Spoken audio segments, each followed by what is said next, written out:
Good evening, everyone. Welcome to Zoom 3, Game 3 debrief and so forth. The usual little bit of housekeeping. This session will be recorded, or should I say, he's being recorded, and you'll be able to watch it again later, should you so desire. The agenda for tonight is looking at what happened in Derby 3 and then also having a little bit of a preview of what we'll be working on the training session on this upcoming Sunday. But there's a little thing here. Did anyone watch this game?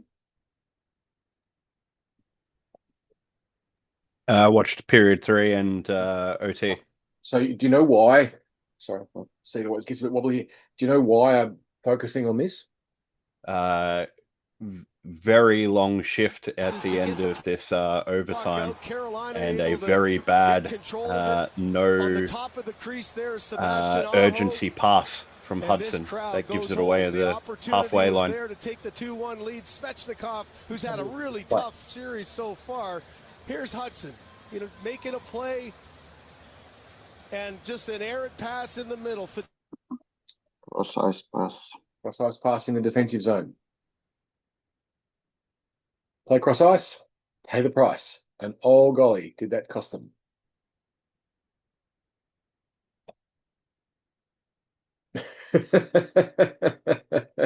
There are hundreds and hundreds and hundreds of examples of cross-ice passes in the defensive zone getting intercepted and turning into A-grade scoring opportunities. And in this case, it cost them a playoff game.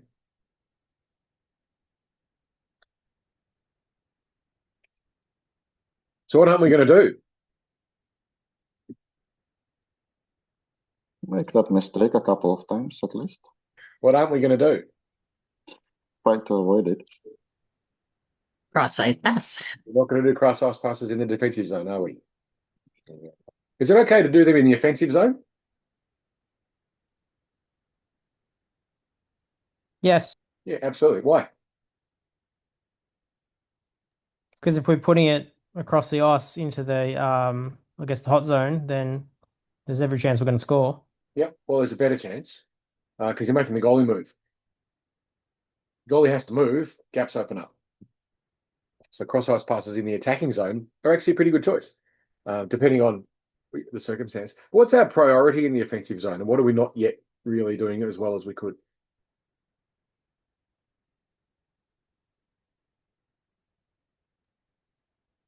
Sorry, in the offensive zone or defensive? Offensive zone, attacking. What are we not doing yet as well as we could? Setting up to score. Being in the slot, being in position. More fundamental than that. Good.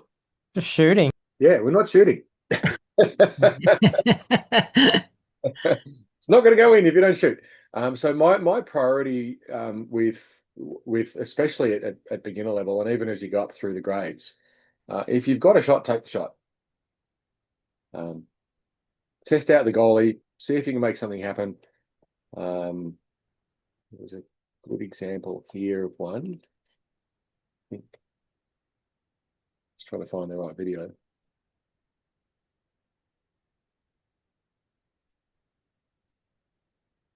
just going to run the share so you can see what I'm looking at so that it's not just me staring off blankly in the distance and you all kind of going, what's he looking at? We can't see this. This isn't very fun. This stupid Zoom. Why doesn't spacebar just behave intuitively?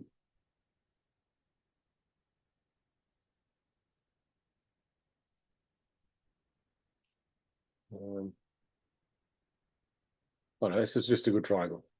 Oh, someone fell down. Yeah, this was just a good triangle setup. That wasn't the one I was looking for, but it's still a good play. A lot of good things happen in this.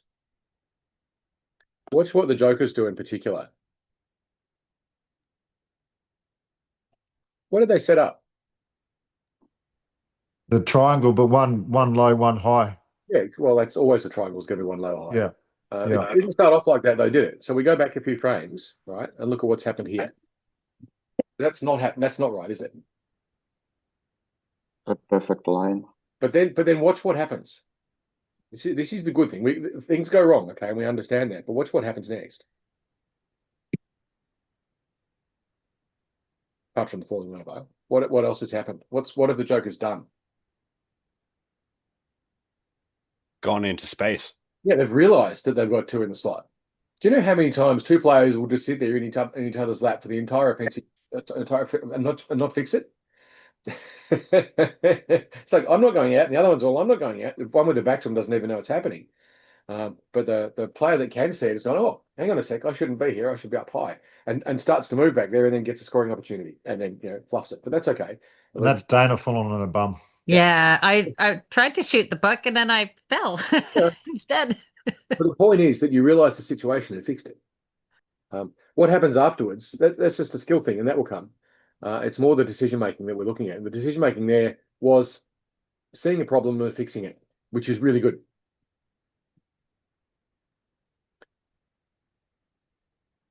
And then we're going to break away the other way. But anyway, so a lot of good little things happen in that little stanza there. So that's lots of these little things went well in that game, and in particular, just from as general commentary before we go and look at the individual videos and so forth. Most of our defensive players are prioritizing defense now, which for game 3 is very, very good. Still, some of us are getting caught a little bit high, but on the whole, we're prioritizing. What's that? Sorry. Can you mute, please?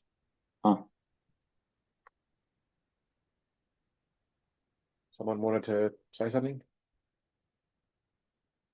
No? Okay. At D, as a general rule, doing an excellent job of coming back early and occupying the space in the slot. So pretty much everyone is doing that very, very well. And our forwards are also really starting to set up that triangle and create triangles in attack as well. How do we go with our defensive zone face-offs? Tigers actually got to do some this time, didn't they? Unlike last week. Yeah, I think Good. somewhat okayish. Some were really not okay. But yeah, what were we aiming for? Can you remember? I mean, I don't know what Jane would have told the Tigers at the start of the game, but any of the jokers, what was I saying was a target to aim for this game with defensive zone face-offs? 3 or 4. Yeah, I think we got about that. There was a couple that went a bit haywire, but on the whole, they were getting better, as we would expect. And some things really positive was we were all talking to each other. It fell apart in the third, didn't it? Yeah, a little. I think our position's all right, but it's just the some of the forwards dropping the puck, skating forward. Like our positioning's getting better, our setup, but it's just the forwards skating forward on the drop of the puck. Yeah, Forget to skate. they're not moving quickly yet. Let's have a look at number 10, the 10th defensive zone face-off. I didn't do them team by team. I just kind of did them. So this is number 10. This is the 10th defensive zone face-off in the game.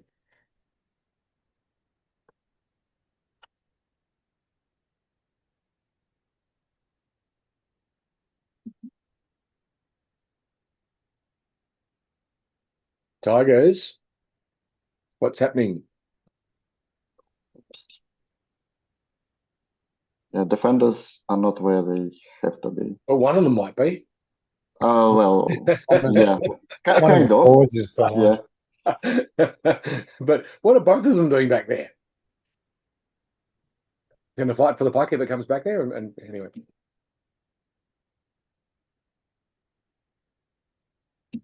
Lazy moved quickly. Sorry, yeah, Lazy moved quickly. That was good. Where's our other winger?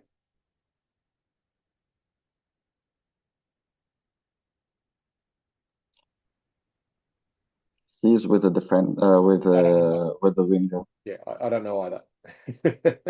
No, I think he's like stopping the winger. Yeah, okay. So the question is why?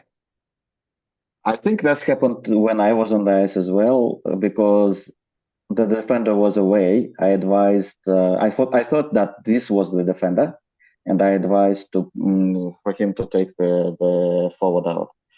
So that might happen here as well, because I see that Brandon was communicating before the breakup. It's just a mess. I think is the way to put it. Why does it happen more in the third than in the first and the second usually? Brain fog. Yeah, tired. Mm. We're all pretty tired in that game, weren't we? There was a lot of breakaway attempts and a lot of backwards and forwards, and it was a pretty intense game. But it kind of comes to the experienced people to try to remember to. Yes, it does, doesn't it? Yeah. Yeah. Yeah. And I don't think there's any. Oh no, Leasy's there. Leasy's a second season. He should know. Yeah. So he should be sorting that out.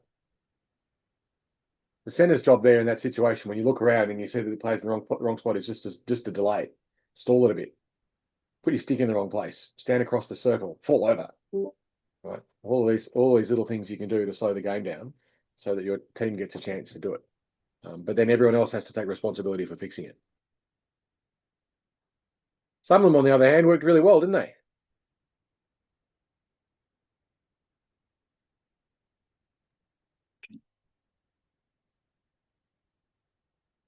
It's not all bad. A lot of it's good.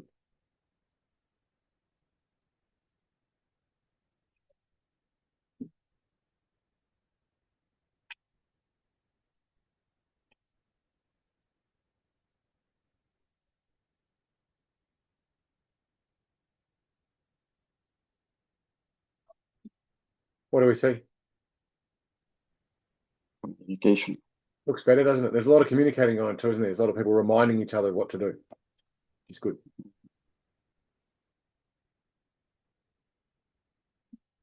What happened?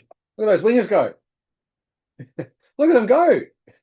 Ah, yes, yes, yes, yes, yes, yes. Go, go, go, go, go. And watch what happens.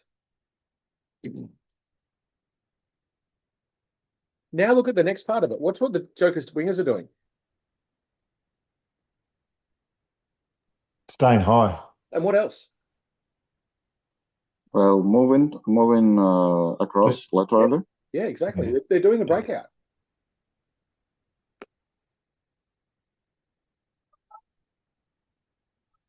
Who's that yeeting down the middle a million miles an hour? All right, that's beautiful. If I had 3 thumbs, I'd give you 3 thumbs up. I can only do 2. It's a very bad joke. Don't use that around children, or you'll lose your working with children pass. Okay, but that's we can get it right. Very nice play there in particular. I think that was Sarah who got that quick break. I was so proud of myself remembering to go diagonal. You nailed it.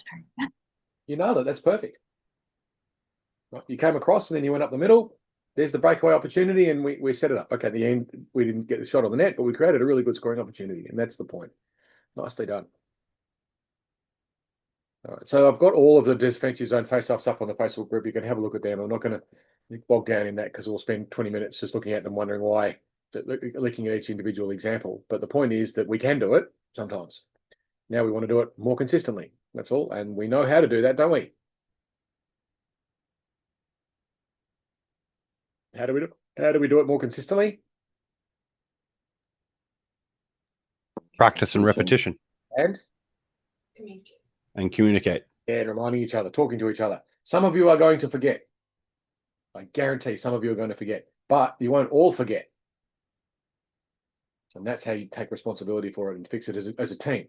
It's a team thing. It's not that we individual players are going to forget sometimes what to do because fatigue, adrenaline, pressure, overwhelmed by the environment, all these different things. But as a team, we can fix it. So as a team, we take responsibility for fixing it. If you see someone out of position, you tell them. If you're out of position and someone tells you you're out of position, don't get cranky about it. Just accept it and fix it. So with that, the 2 forwards were to the right of the D. That's not the end of the world because they still skated forward. Yeah, well, have a look at why. Because like Hayden kind of said, don't stand. Just wait. I'm going to show you the video, then we'll have a look at why. Okay, because this is actually the nice thing about this is we actually have to think a bit more. Let's have a look at. So who's setting up at the moment? About a third of the way through the video. What can you see?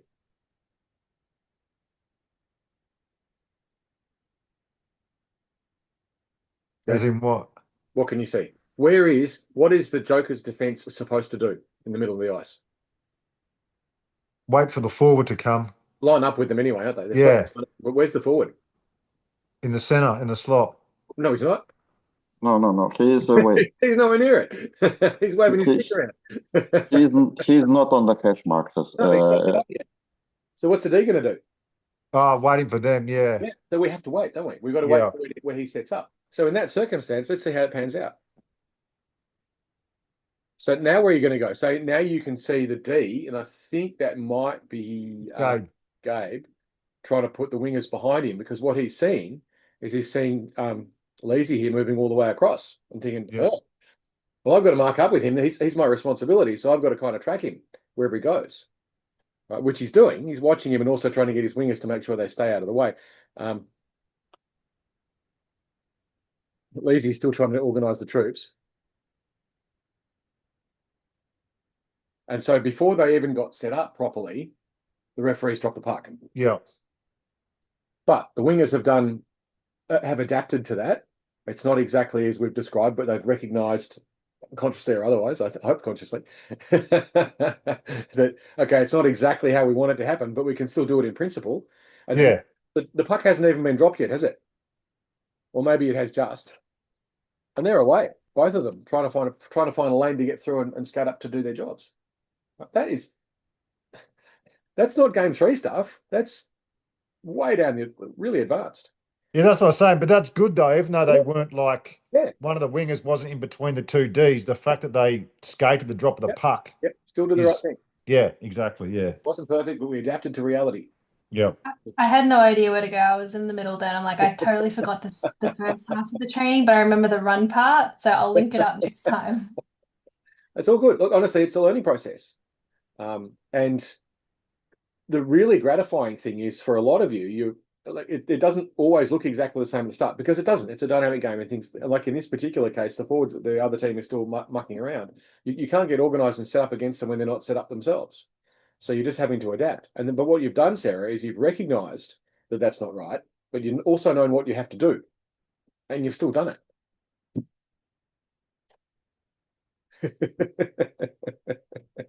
Right? It's a beautiful thing. All right, so what I do want to have a look at is, let's have a look at our penalty kill and our power play. Although before we do, let's have a look at some of the goals. The first one was a power play goal, wasn't it? I think. Was it? Yes, it was. It was a power play goal. Let's have a look at that. See what happened. We'll see throughout all these goals if we can recognise any sort of common factors.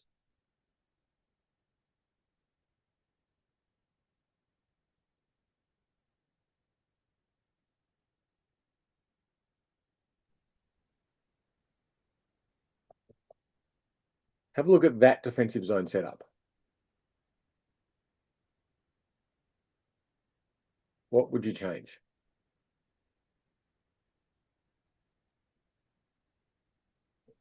The left hash mark player, the furthest left joker, should come up just a touch more. Up to the hash mark. Yeah.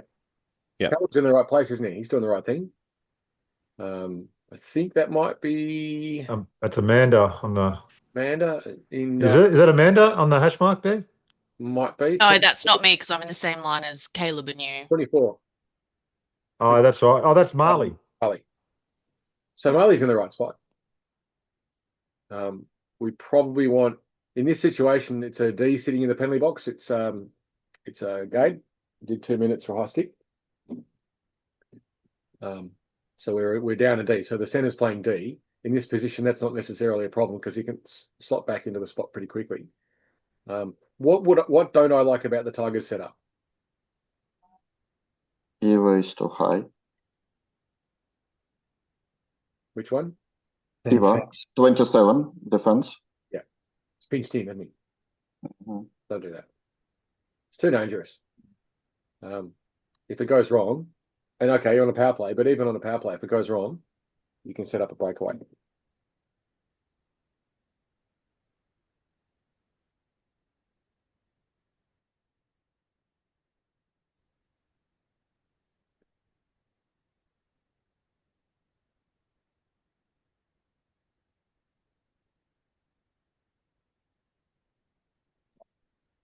What do you see? A triangle. Can you see it? Can you see the problem? Yeah, the box has collapsed, and now there's a player unmarked sitting in the middle of the slot. Sitting in the perfect shooting position. I believe it's the coach of the team. Yeah, that's Brewer, isn't it? Number 80? Yeah. Wearing my jersey. So Marley's on the wrong side of the Tiger, in a way.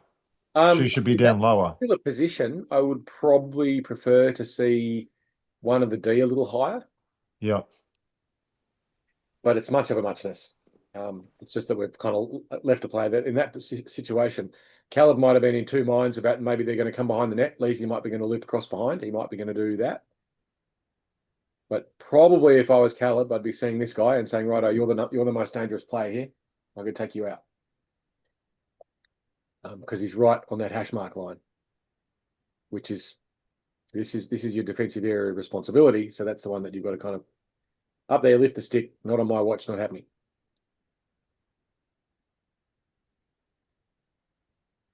Instead, Caleb goes across to mark 88, who's not as dangerous. And now we've got two players essentially unmarked, haven't we? Yeah. So the other thing that we could have done in that situation, and again, it's a bit more of a read, so it's not a criticism because it's a hard one to read. But in this situation, we'll just kind of look back a couple of frames so we can kind of see it. In this situation here, 88, if this player's going that way, 88 should come across and take that one. Then Caleb should stop here and shut down the back of the net option. You know what I mean? Again, it's hard to read it in real time. That's a tough call. With the wingers kind of here, and Marley probably taking care of 88, or at least probably plonking herself there and just applying a bit of pressure, even if it's not direct pressure. Okay, because that would solve the problem, wouldn't it? Yes, it would. Right. Instead, Caleb's kind of gone up to no one in particular, taking out 88 maybe.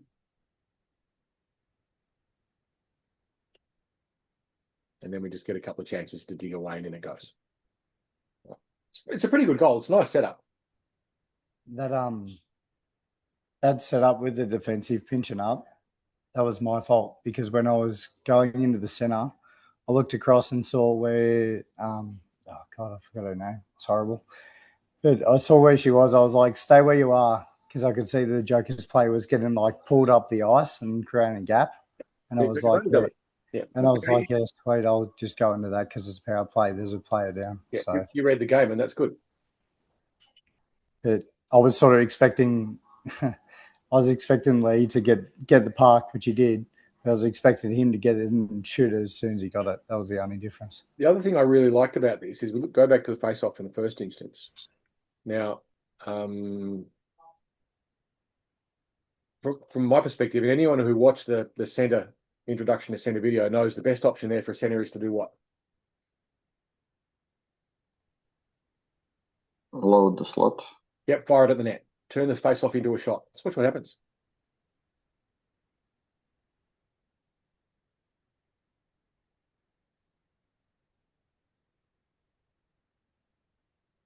Bang. Beautiful. Shot from the face-off. Really nice. And I think, I'm not sure who was playing centre there for the Jokers. It might have been... It's Elvin. It's Elvin. Elvin should have known better. He's a second season centre. He should have known to not let that happen. And what could he have done differently? Look at how he sets up. Where's his feet? Yeah, he's more towards the actual... He hasn't blocked the line. Yeah, he's more towards the boards as opposed to setting up on being in front of the goals. He hasn't blocked the line. Yep. It's a subtle thing, but it makes a difference. And that would have stopped that initial shot too, which they sometimes go in. It's rare, but sometimes they do. So a lot of little things to pick up from that, just subtle stuff. And a lot of us too is just kind of game reading. And in real time, it's hard to tell. No one really did anything wrong. There's just some things that with the benefit of hindsight, we could have done differently. But, if you do too much hindsight, you start second guessing and you never do anything. Let's have a look at the second goal. Because you already know first goal was the loose player on the slot on a power play, but still. Second goal was the same, but worse.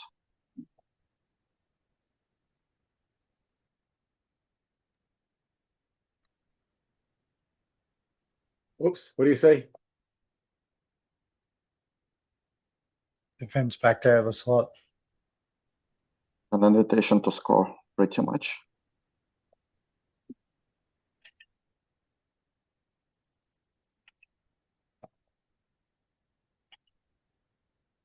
Now, I understand exactly why. I think that's is it Jet. or Jet? I know exactly why Jet what he did. Why did Jet do what he did? Thinking around, going around the back of the goals. He was anticipating around the back of the net move, which is not necessarily a bad thing. It was probably a little premature, but it's good that he's thinking of that. So what should and that's Ollie. What should Ollie have done? Stick lift on Dennis. Yeah, gone straight to Dennis and said, "Nah." Watch what Ollie does instead. Sits back and watches it. And again, it's a skill thing. Ollie's also a school kid and hasn't got time to watch all of the extra videos, so the learning is going to take a little bit longer. But yeah, you can see it's another example of just a loose player in the slot being given that space. Things we could have done differently. Ollie could have got it on a little bit earlier. Jet could have waited a little bit longer because it wasn't going to be a wraparound. But it's in real time. It's hard to say, and I certainly don't think Jet made a bad decision. It was probably just a little bit premature. He's gone to the right place in the first instance. Thought the wraparound was coming, and then it didn't. What did the Jokers do that was good? F1 pressure was amazing. Yeah, good pressure from F1 and the player in the slot. Yeah, player in the slot. It's simple, isn't it? It's not a complicated thing. Just have someone there. always have someone there. And then when those things happen, you're there to take advantage of it. So not complicated.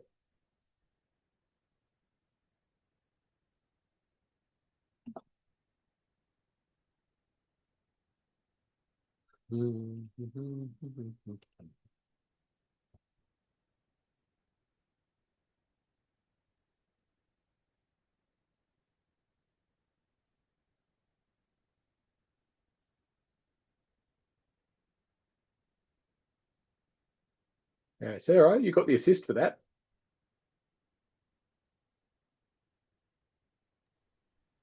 I think I took the shot a little bit too early. I keep doing that every time I get the puck. I just want to get rid of it. No, you didn't take the shot too early. Let's watch it again. What do we tell you? Get a shot on the net. What do? You got a shot on the net. What did it do? Generated a rebound, which resulted in a goal. Did you do anything wrong? No. And you got the assist for it. That's your first point, I think. Yeah, it was. George was following it through, doing the right thing. There's a big juicy rebound. In it goes. And then we move the goal off its moorings as well, just for giggles. Yeah. Literally crashing the net. Yeah, that is literal as it gets. Let's see if we can work out why it happened. I didn't expect there was a change of the whole team behind my back. And I caused it a little bit in the beginning, giving away the space. It's a change, isn't it? Yeah, it's a change. Like changing. Sarah's moving down the middle, paying attention, not going offside. Picks up a loose puck, and in it goes. There's 4 Tigers back there. Everyone's working hard. There's no lack of commitment. I think it was just an unfortunate timing on a change. Our goalie also skates forward all the time. Gets drawn up the ice to the players a lot. Yeah, that's not a bad thing. You can overdo it, but it's not a bad thing. Just so you all know too, by the way, Cricky he'll be out. He's out for the season. He's hurt his knee. He's got some pretty decent ligament damage from something that happened during that game. I don't know exactly which particular occasion, and he's not sure either. But his knee is a mess. It's the shot. It's the shot before this one. You can see him go down funny on his knee. And he's torn something in there. He saw his physio today, and I'm not going to go into details, but he'll be out for the season. So we do have another goalie who will be coming to training on Sunday, who was on our standby list. Do we know him? Say again? Do we know him? I don't. Okay. And you probably don't. Mm-hmm. But Jane does. And you'll So, know pretty so soon. it's not Vlad stepping up as a goalie. Not Vlad. No. not yet. The way we so that you guys know for complete transparency on the situation is we always have, or ideally we have a couple of goalies on reserve, if you like, who are on the wait list. So every season we have a wait list because we're always oversubscribed. So we always have a wait list of players who want to come along and play, and we usually try and have one or two goalies on that list, and we've got one. And the criteria to be a goalie in our program is that you must be doing goalie school somewhere.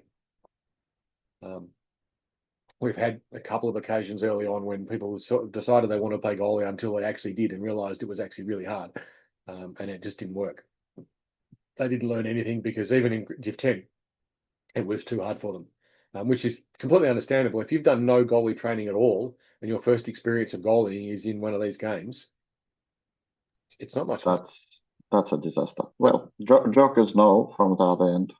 It's pretty tough.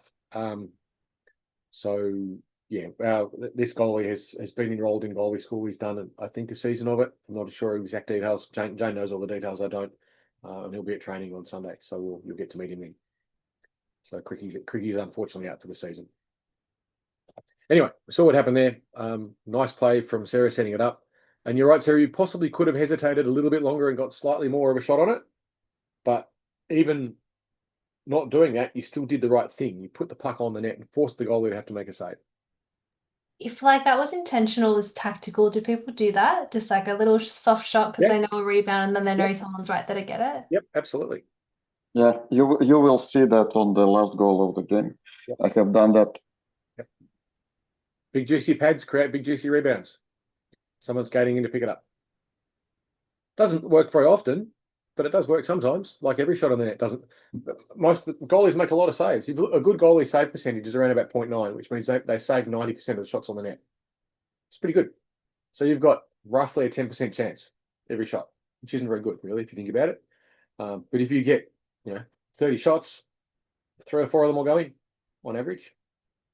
Again, if you've been watching the Carolina and Montreal games, Carolina outshooting Montreal by about 2-1, and they're winning games. Sooner or later, goalies make mistakes and things go in. Anyway, let's have a look at the next one. Now, this one should have been disallowed. We'll see why.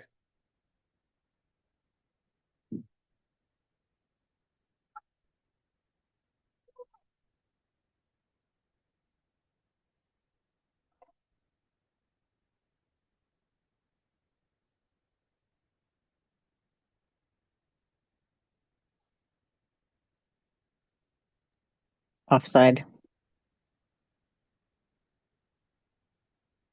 Cricky's not very happy about it. And like, I mean, nothing we can do about it. We can't say, hey, we're offside. We just let it. We're already on. But if you watch it slowly. We'll try and go through it from a few stages early. So where's George? There's George just coming into view, right? And the puck. Where is the puck? I'm not sure where the puck actually is. It's not, is it?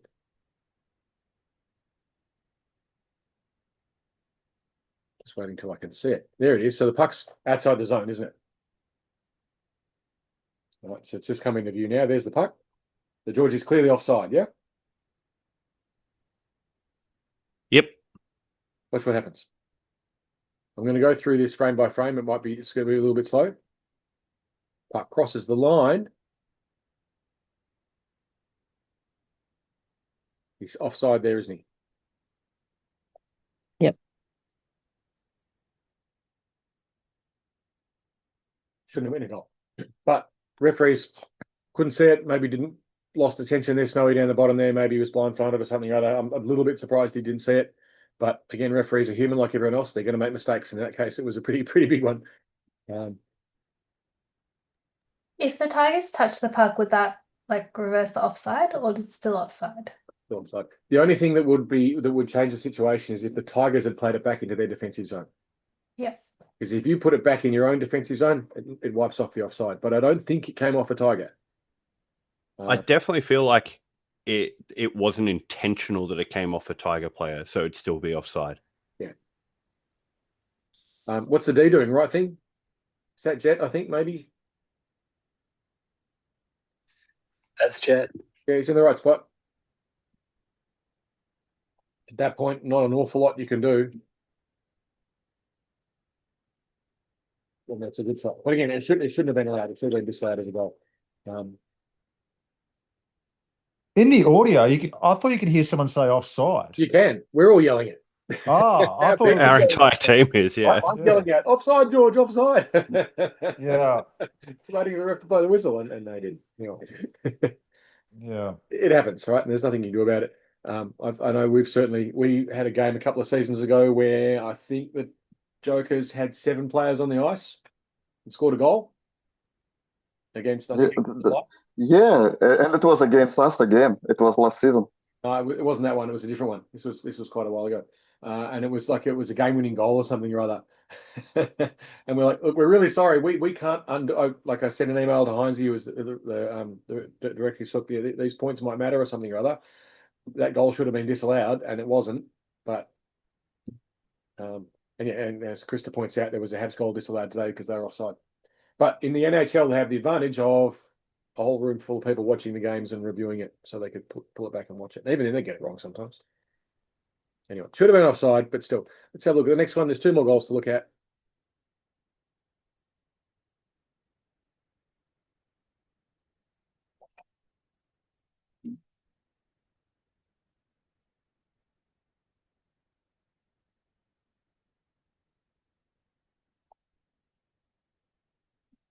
What are you seeing?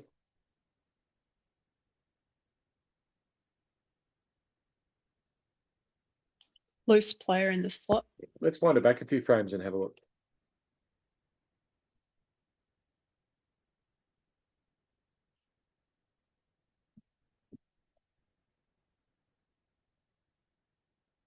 Jokers, what's going on? Why is there a tiger sitting in high slot going, "Ooh, this could be a fun day"? It's perfectly fine, Jokers. I'm fine there. I have no objections to it. Of course. All above board. But they don't score. Well, it doesn't always work. Yeah. That's not the point. Yeah. Yep.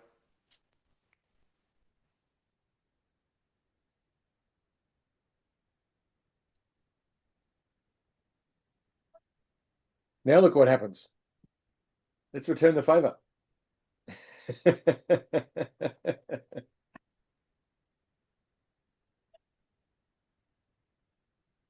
Can you see a pattern? That's your second assist, by the way, Sarah. Yay. So that's your second point. Sarah does exactly the right thing, puts the puck into the slot. And there's a loose player. It's a loose player in the slot again, isn't it? In both situations, both teams are letting those loose players happen in the slot. Now, when you watch, I don't know if any of you watched the game after ours yesterday at all, watching the Southern Lights play against the Griffins, which was a bit of a demolition. Did anyone watch that game? Yeah, I watched the first 2 periods, I think. Did you know anything about how the Southern Lights are pretty good at having a player loose in the slot all the time? Are we going to need to be alert for that? Yeah. They've got one player in particular. She's quite small. Gets in the slot, sits there banging a stick away on the ice. So you know if she's there, you can hear her. Does it pretty well. Yeah, she's very talkative as well. Yeah. Jenny. Yeah, she's like my best friend. She's so into hockey. She's got a setup at her home with all the things and like she's you fully can see committed. exactly what she's doing. And if we let her have that space without getting in her face and pushing her over, because she's not very big, she'll be easy to push around. Right, we have to do it. This is good, solid defensive play. If you don't let a player sit in the slot, you get rid of them. You are not sitting here without significant pressure on you. And then there was one more goal, and it was the Jokers who got one. No, it was, sorry, the Tigers who got one back just towards the very end. Let's have a look at that. See if we can work out what happened.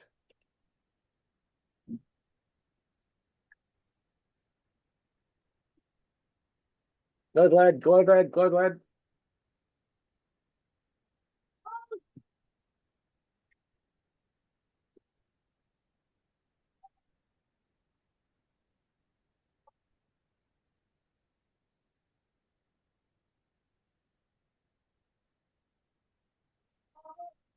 Did we do the right thing?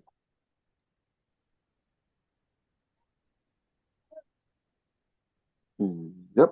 Yeah, I think so. I was shooting low, not trying to score, but organize the rebound more than that.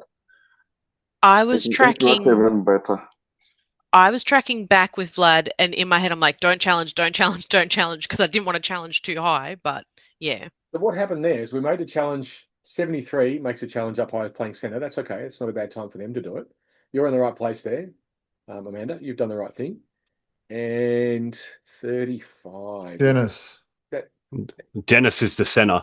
Again, not necessarily in a bad position. What happens here is just a really unlucky bounce. Yeah.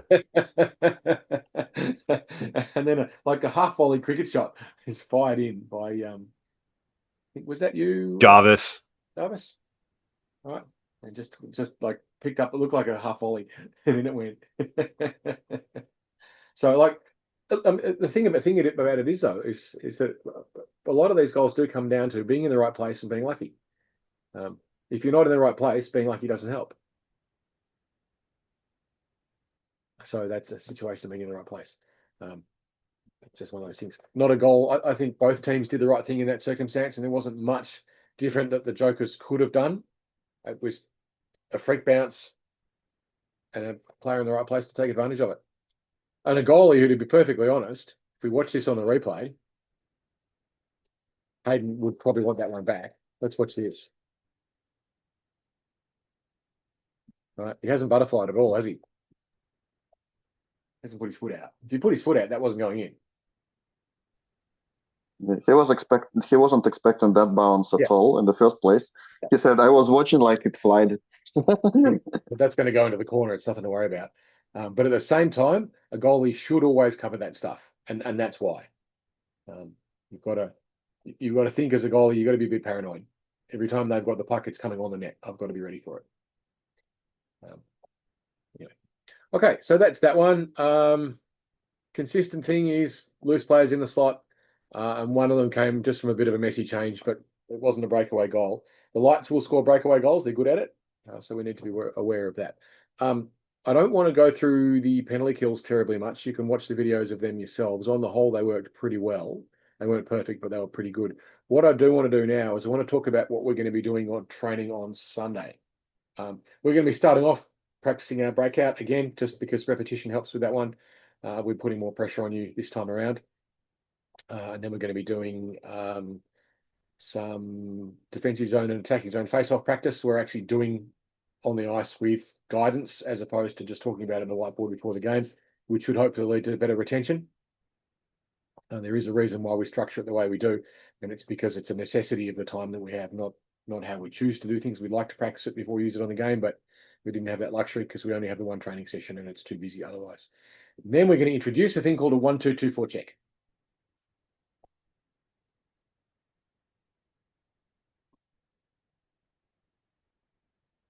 I'm going to show you something that we already are very, very familiar with.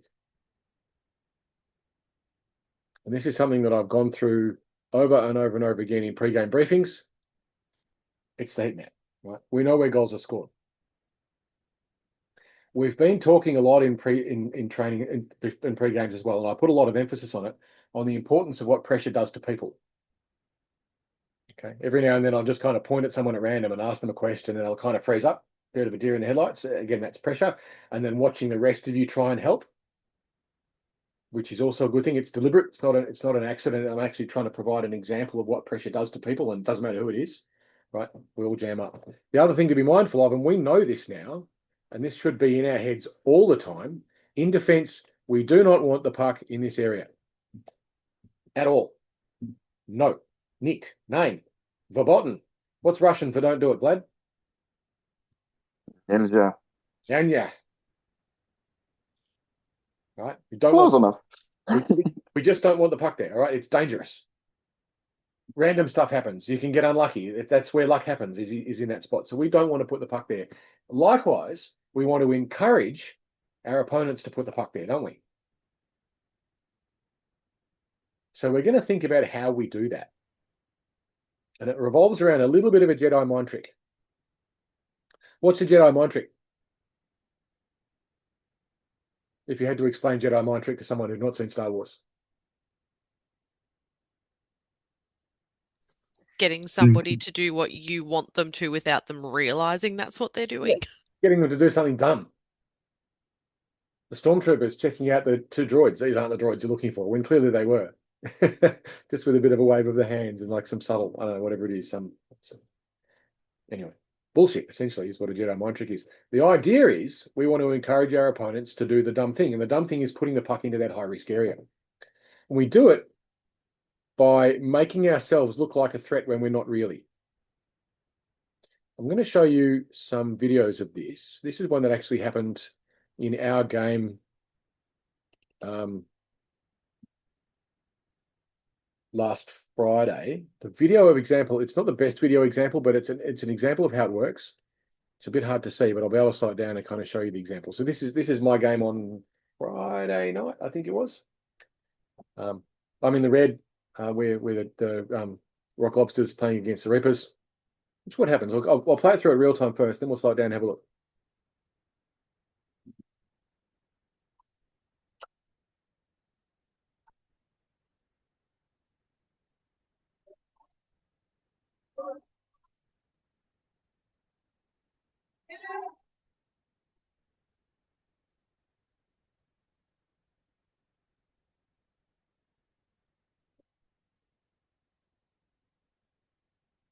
Who passed to red 96?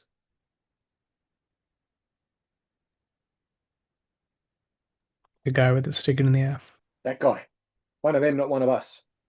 So the question is, why?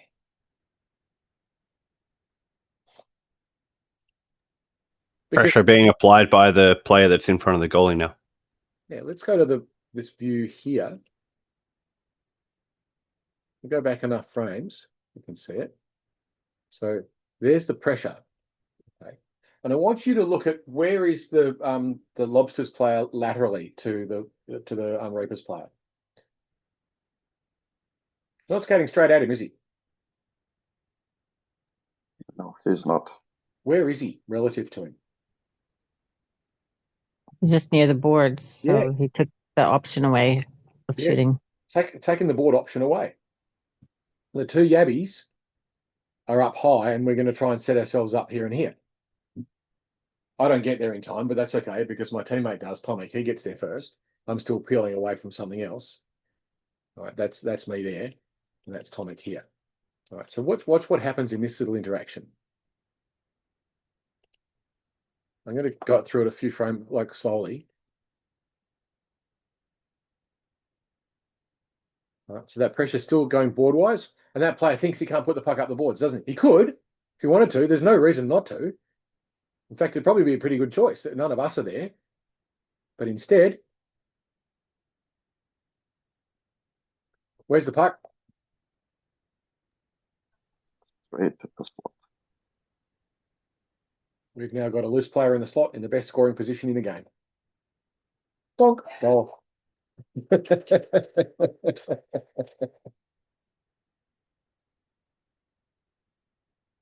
Straight to him. Easy as you like. Right? That's an example of a forecheck encouraging a defensive player to do something dumb. So we want to formalize that and work out how to do that in a structured way, and then also make sure we can adapt to situations as well. And in our particular case, the version of it we're going to do is a thing called a 1-2-2 forecheck.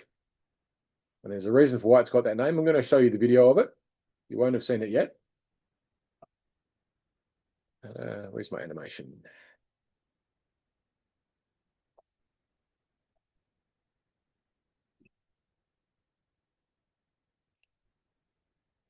Oops, that's not what I wanted. Why did I go to the wrong folder? Because idiot, that's why. You knew that. Don't say that out loud. I don't think it's true. And it is. But anyway. 1, 2, 2, 1, 2, 2, 1, 2, 2, 1, 2, 2.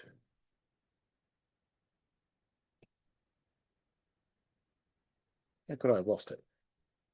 It's not possible. It's nichts passiva.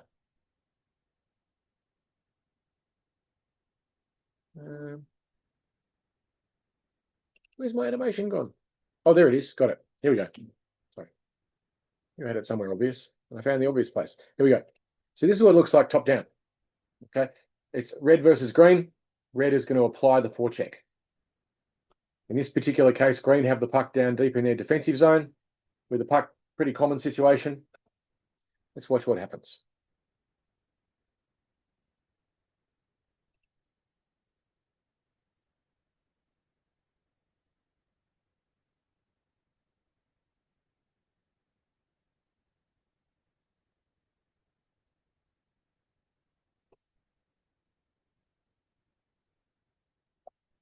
Makes sense? So what we're doing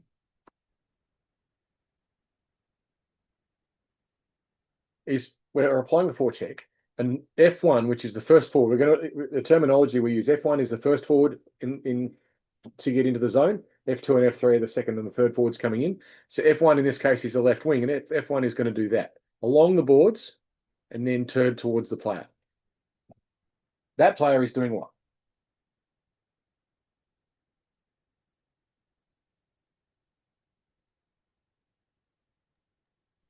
Blocking a pass up the boards.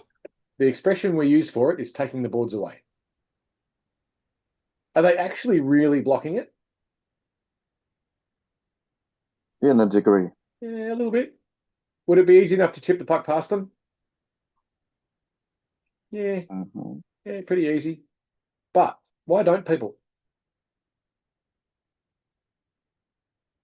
Psychological. Yeah, they look up the ice, they see something there and think that's not an option, there's a body there. It's not a particularly, like, you can always chip past them. They're not plastered to the boards and they're not a great big square, right? If you just chip it off the boards or chip it through their feet or whatever, it's easy to beat them, but it doesn't look like that. These are not the droids you're looking for. You can go about your business. It's a little mind trick. It's the same thing. If any of you ever been along on a Wednesday night hockey school and seen me hold out one hand like this and say, "What am I trying to do to you?" This is not going to stop you, right? It's my arm at full length. It's got no strength. You can just push it out of the way, but it looks like it's space there, so you're going to go the other way. It's a trick. I'm trying to make you do something that you don't want to do by appearing to be something that I'm not. That one takes the boards away. The other two forwards skate to roughly the ringette line. Right? Remember the ringette line? We've spoken about it.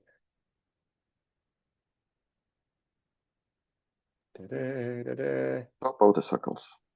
That's the ringette line across the top of the face-off circles. No deeper. We don't want to go any deeper in than that. And if this player is up high, then we would go even shallower. We wouldn't even go in as deep as that. And the reason for that is we want this player to look up the ice and see. Wind it forward a few more frames. So, whoops, not that. What am I doing? Get out of here. I wanted to do this. Right. So that's that position there. This player who has the puck, right? They look up the ice. They see all this space, don't they?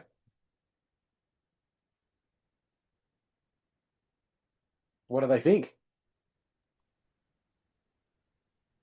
Us. That's a good idea, isn't it? Is it a good idea? No. Because we've set a trap for that pass. That's all it is. It's a simple trick. We take the boards away and we skate down the middle and we take them and we just hover back a little bit so we can move forwards and get that puck. But they don't see it like that. It looks like a tempting piece of empty space. And then we capitalize on it, and sometimes it results in a turnover and sometimes it results in a goal. Go cross ice, pay the price.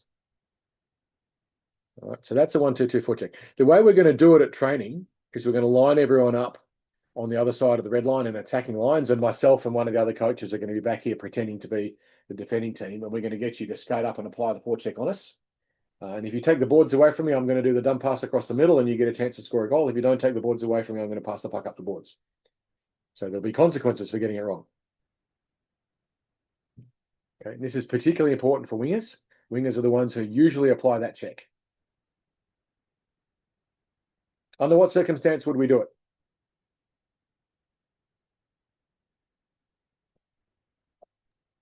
When the puck's in the corner? Yeah, pretty much. Under what circumstance, what game scenarios do you think are probably the most likely chances to apply it? Power plays. Sorry? Power plays? Maybe on a power play. what's a common situation where they will have the puck deep in their defensive zone and we will all be up here somewhere? Defensive face-off. Right. Yeah. When they change. Maybe on a change. Yeah, changes sometimes. What else? Really common. We do it all the time. I think.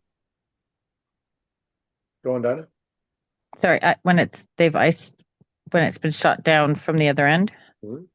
But not iced, because ice would result on the face. Yeah. They've retrieved it before it's got iced. But there's one other really, really common situation. How it's in English? Vinegre.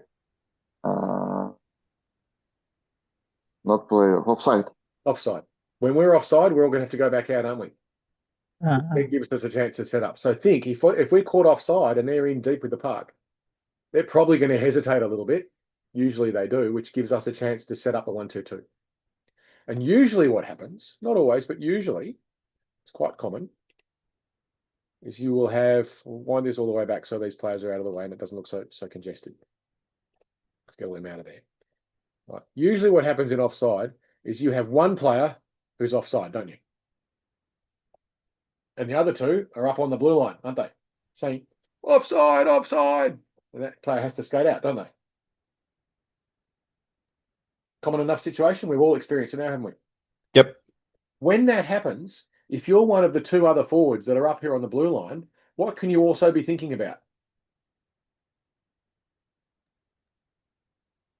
As soon as that guy goes out, I have to go in. Yep. And what are you going to do? Apply pressure, take the boards away. Take the boards away. Absolutely.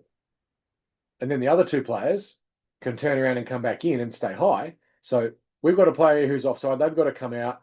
All right, this forward's here watching that going offside, offside, offside. And as soon as that play crosses the line, this one goes in, takes the boards away. The other forward comes in, probably to there. And this forward hopefully has the presence of mind. Maybe no, maybe not. They might just be relieved to get back on side. May do that. What do we set up? 1-2. Oh, look.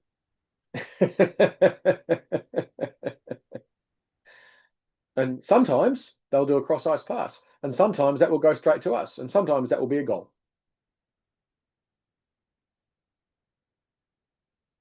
So we're going to practice that. We'll practice it in a fairly regimented way to start with, just so that you understand what it is. But it can be applied in a lot of different situations. The idea is when we're putting pressure on someone in their defensive zone, we want to take the boards away and encourage them to go cross ice. The more we encourage them to go cross ice, the more likely they are to give us the puck and set us up for a loose player in the slot, which is the second most dangerous scoring opportunity in the game. Nice. You would be amazed how well it works.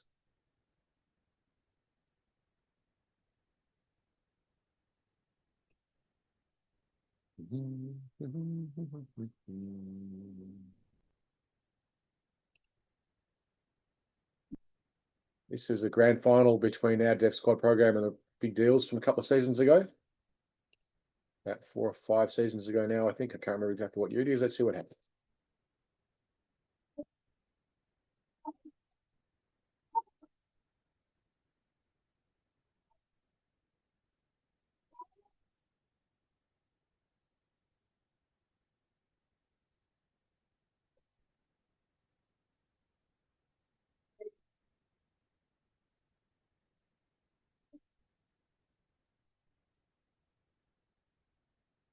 Back your feet. All right, so what's the situation now?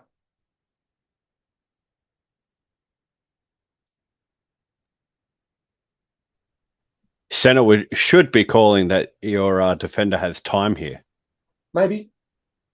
Say you're the team in the blue. What are you going to set up? Forecheck. Yeah, so what are you going to do to 33? Take away, one player is going to start taking away the boards. You can think about it as a song if you like. Take my boards away. Hey, hey, hey. But you never want me to sing. But, you can think about it that way if you want. Watch what they do.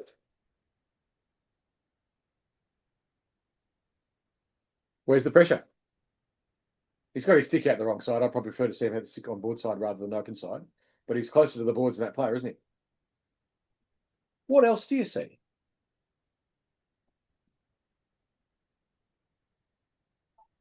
Number 7's coming in. Yeah, but the defendant player doesn't open up. I'm trying to make it really, really obvious. What do you see here? That defender is too high. Yeah, right. We shouldn't ever be there, should we, in defence? On a breakout, should we? Why don't we put a player there? Because this player thinks that's a good passing option. What have we just done? We've gone cross ice out of D. That's why we want the wingers to get up high quickly up the middle. Removes that as an option. Because this guy's thinking that's a good pass. Is it? Let's see. No, it is not. It's a glider trap.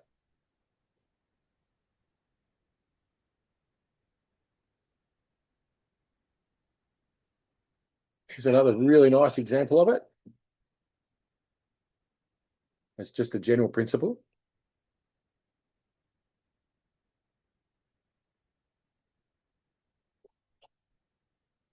Now, in that particular occasion, the mind trick didn't work, did it? Touch it again.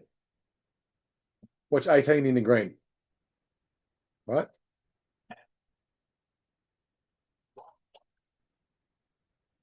But what did the player in black do? not pass it across the middle of the ice. That's okay. It doesn't always work. But that's all right. We still did the right thing. We still put that pressure on them and encourage them to make the mistake. That particular defender wasn't fooled. Sometimes they are, sometimes they aren't. That's okay. We had another forward up waiting for it, though, didn't we? There's this one here. He's well positioned. Okay. But to the credit of the team in black, they didn't have anyone over here skating for it up that lane, calling for it. So they're less likely to make that pass as well. That's something the lights will do. They will have someone skating up the far side. They don't realise the danger of it.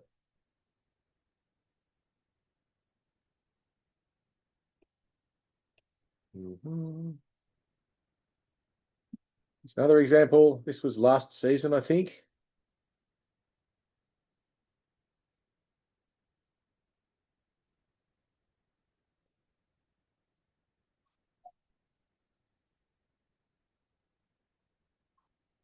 What do you see? One of our wingers has gone too far across the other side, but otherwise? Yeah, a good setup. Yeah, let's see what happens.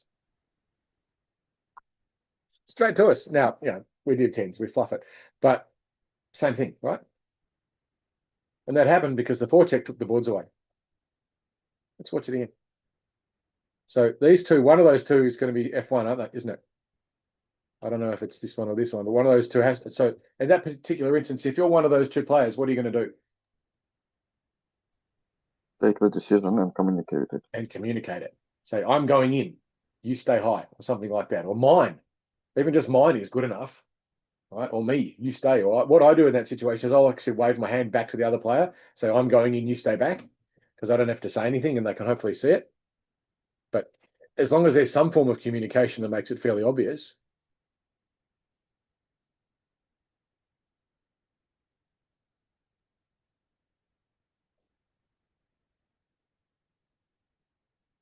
Now, I would have preferred in this situation that instead of being there, we stopped here.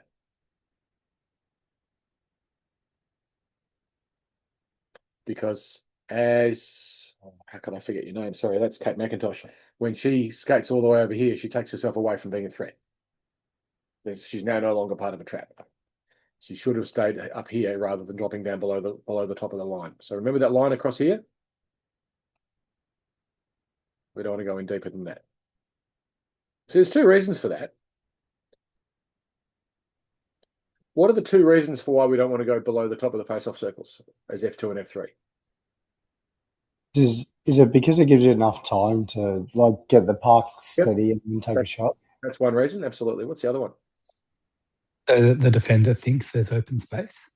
Partially that's related to the first one. There's another one that's actually really, really important, much more important than any of those things. The ice travels down the ice faster than you if they get past you, and now you've given away a breakaway. Yep, we've given away a breakaway. You've overcommitted. The question you always have to ask is who's got possession? We don't set up an attacking triangle if they've got possession, do we? No. Why not? Well, you can't score if you don't have the puck. Seems obvious, really, doesn't it? They've got it, not us. We need to be defending. What's our priority? In every game, what's always our priority? Don't get scored on. Yeah, defense first. It's hard to score goals, isn't it? If we give away easy ones, oh golly, it's hard to get them back. Right? If we only score one goal and it's enough to win, that's a good game. If we score 6 and it's not enough to win because we've given away 7, it's not a good day. Right? So we don't want to overcommit because those two forwards, the thing to realise is that they've got possession. If this little Jedi mind trick doesn't work and we've all gone in way too deep, for starters, we're not able to get it because we're not in the right place. We haven't created the illusion, all those other things that you pointed out, which is true. The other part about it is now we've got 2 or possibly 3 forwards in deep, and they're going the other way with numbers. And we've just given away an odd play rush. Naughty. Right. So it's an attacking move. It's not a particularly aggressive one. There are other versions of this forecheck. Some people will use a 2-1 forecheck, where they put 2 forwards in deep on the forecheck instead of 1 and have 1 floating around high. We won't do that, not in our program. It's a little bit overly aggressive for us, but there certainly will be teams that do it. And you'll watch NHL teams do it quite regularly as well. They'll quite often run a 2-1 forecheck. And sometimes they'll deliberately take the middle ice away instead of the boards and encourage the other teams to try and play the puck up the boards instead of up the middle. And there's no right answer with regards to those things. This is the one that we use in our program because it's still fairly conservative, but it works very well. And it teaches you good habits. If you fall back onto this as you go up through the grades, it's always a good habit to have.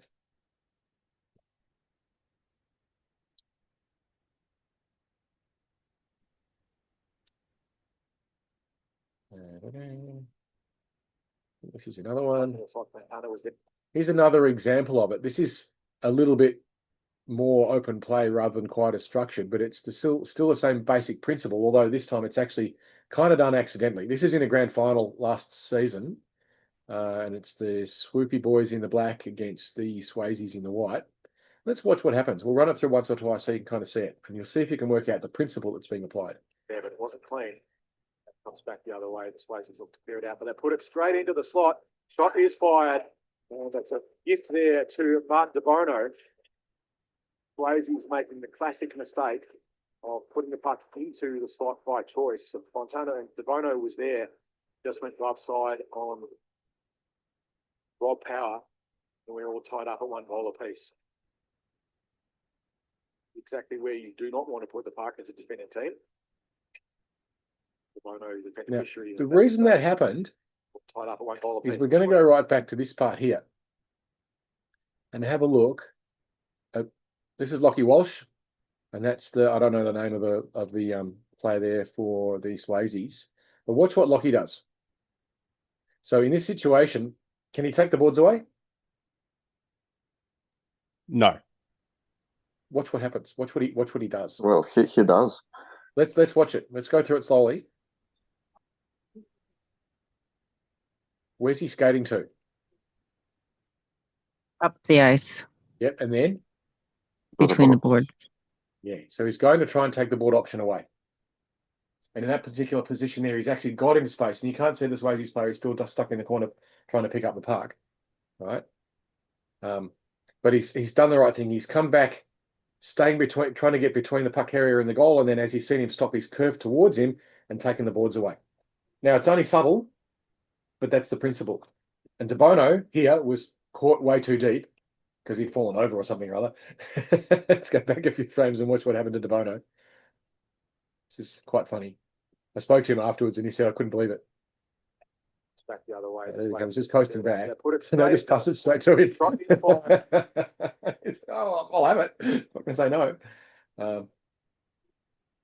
But again, the idea is that forward who gets close to their player with the puck, take the boards away, force them across ice. Or encourage them to go cross ice anyway. Because when you do, that shit happens. If you're the defender, Carl, Yep. Are you better off just scaling it up? Yep. Or what are the two things we do in our breakout? You can go over and around. Yep, behind the net or up the boards. Yeah. What's your priority?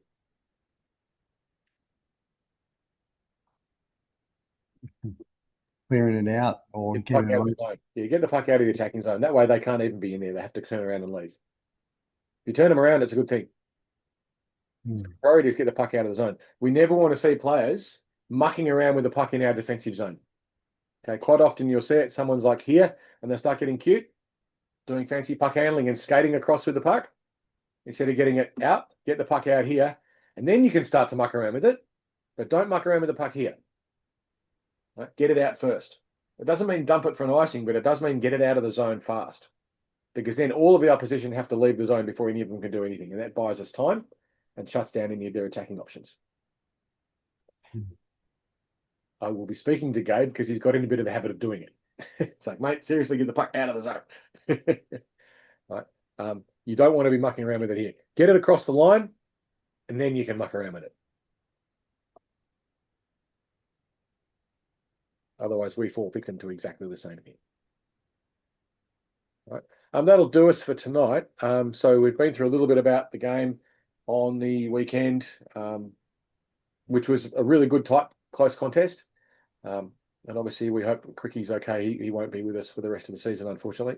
But hopefully, he still hangs around and makes a nuisance of himself. He's a good guy to have. And again, just to reiterate, a lot of what I'm showing you in the videos is the things that are going wrong. But what that means is an awful lot of things are also going right. We're at that stage now where for a lot of you, it's starting to click. Usually between sort of games 3 and 6 is where it starts to make sense. And what I strongly encourage you to do is after next week's game, so after the training session and next week's game, go back and watch game 1's video and just compare the pair. It's quite enlightening. You'll go back and you watch and see, I can't believe how bad we were. Well, you were learning something, right? And the improvement is staggering.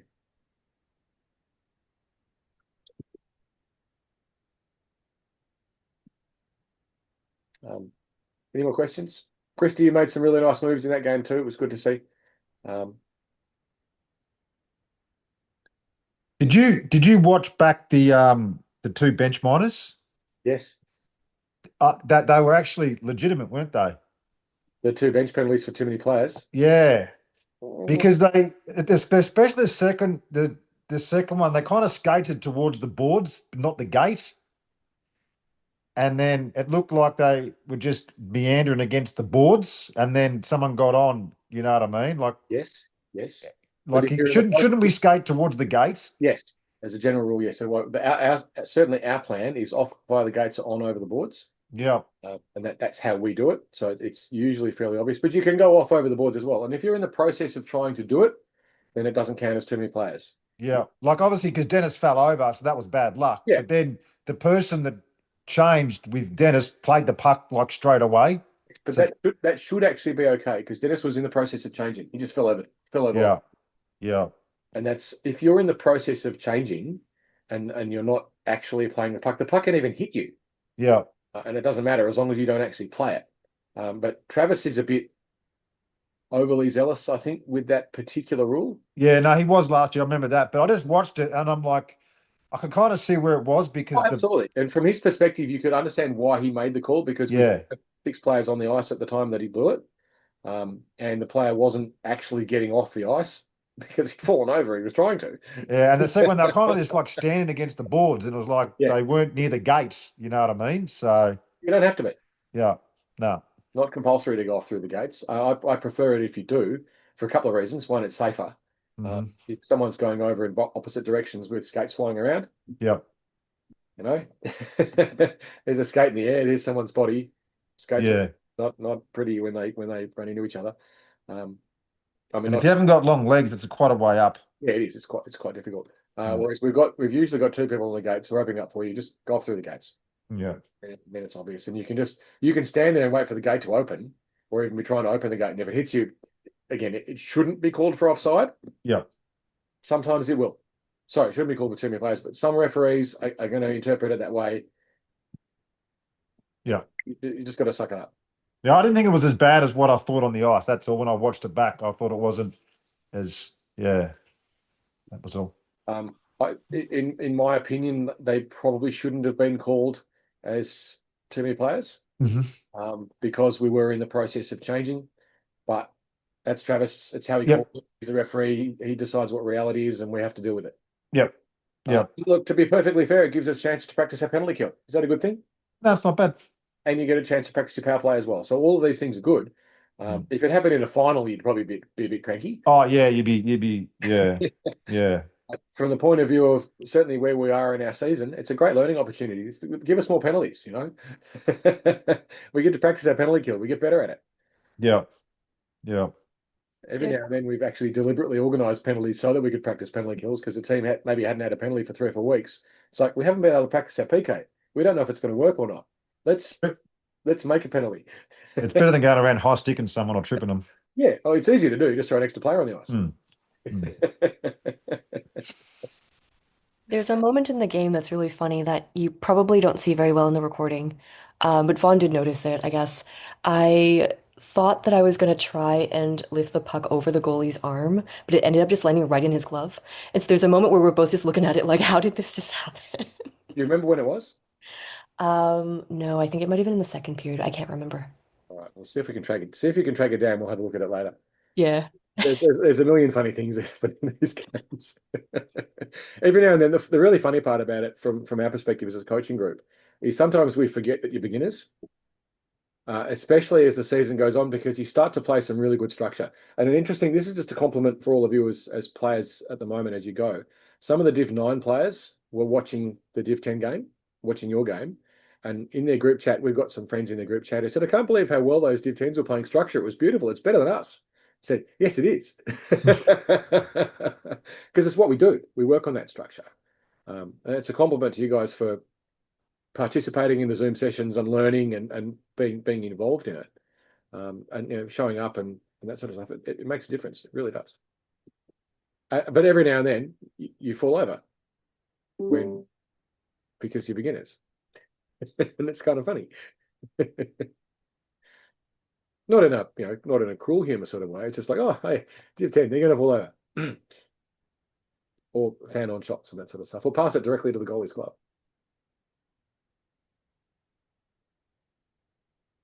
Anything else, anyone? Anyone's got anything they want to raise? Have a look through those videos. I'll see some of you on Wednesday night and hopefully all of you on Sunday at training. Please be changed and ready in change room 2 by 3:30 for 4 o'clock on the ice. We'll be going through what we're doing in the training session beforehand with the whiteboard and briefing it all before we get on the ice. We do not waste time on the ice doing long explanations. Are you coming out for a meal afterwards, Carl? We're going to get together after the game. I'm sure Jane and I would love to come. Oh, beautiful. Well, you're invited. So, where are you going? Probably, we went to Betty's last year. I just put that in the chat. So somewhere at Northland, we'll go to Betty's or something like that. Betty's works for most people. Yep, exactly. Yep. Make sure the Tigers and the Jokers know. Yeah, no, I'll put it in the combined chat. So, yeah. So you're invited too, Carl. No worries. All right, I'll see you tomorrow night. All right. See you, everyone. Thank you. See ya. Thank you all. Thanks, Carl. See ya. Thank you. Bye. Good night.